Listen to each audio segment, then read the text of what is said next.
Catch up with you when you come up for air. The soft music of Gabe Alexander gave a sense of calm at the site where there was so much chaos, now marked once again by a growing memorial to those killed in a mass shooting. I have friends in this community, and I lived in this community. It just hit home.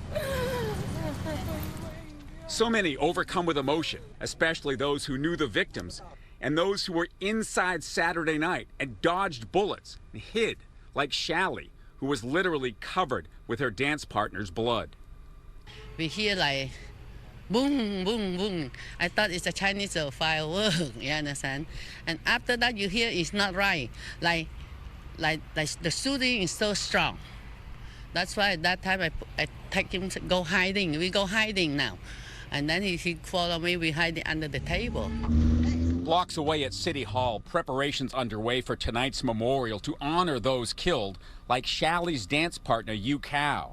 Meantime, law enforcement still defending their decision to wait 5 hours Saturday night before sending out a public alert of the search for a killer.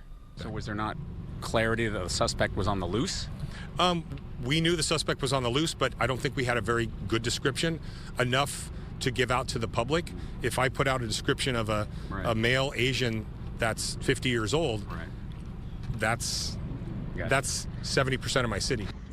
Meantime, back at the crime scene, a man and his son, not from here, but united in tragedy. Albert Corrado and his son Albert Jr., father and brother of Melly Corrado, that Trader Joe's employee accidentally shot and killed by police trying to capture a suspect almost 5 years ago. This is all very reminiscent of after my sister being killed, you know, people from around the world and around the country sending their love and support. And so, you know, we try to do that at any chance we get.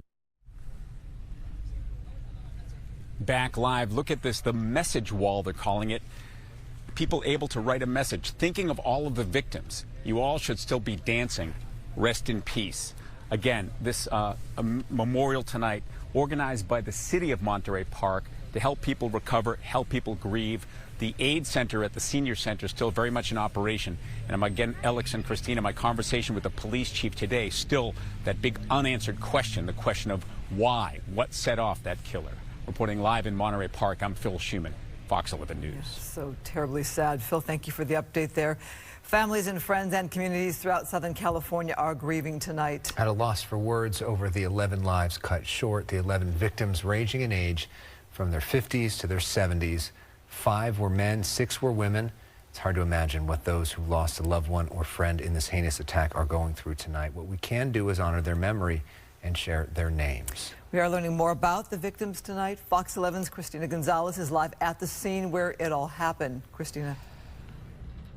You know, and let me step out of the way to give you a sense here of what's going on at Star Ballroom, because you can see the growing vigil. They have removed all the vehicles from the people, from the victims who died here, most of them. And then if you go to the side, you can see where they're setting up these arches, one for each victim for a big event they're planning for tomorrow at 6. As you said, from the 50s to their 70s, living life to their fullest, not only ballroom dancing, but playing instruments, putting their kids through college.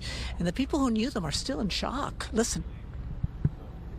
It's just hard to process like right now because obviously, you know, it's someone we know and we've known for a long time.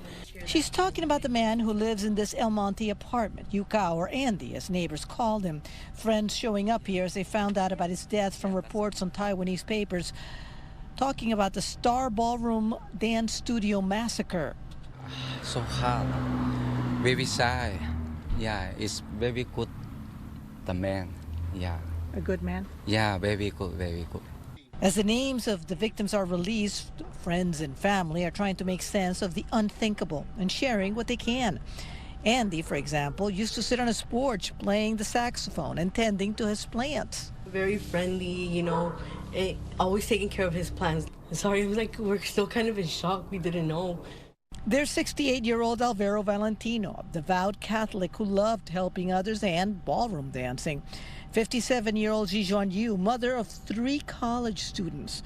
We're like in denial, I guess, but it's just something that's just been happening so much that that you kind of have to be used to it. And, you know, it shouldn't have to happen. You shouldn't have to get used to this tragedies, you know, like, because it's like it's someone you know, but then what if tomorrow it's one of your family members, you know?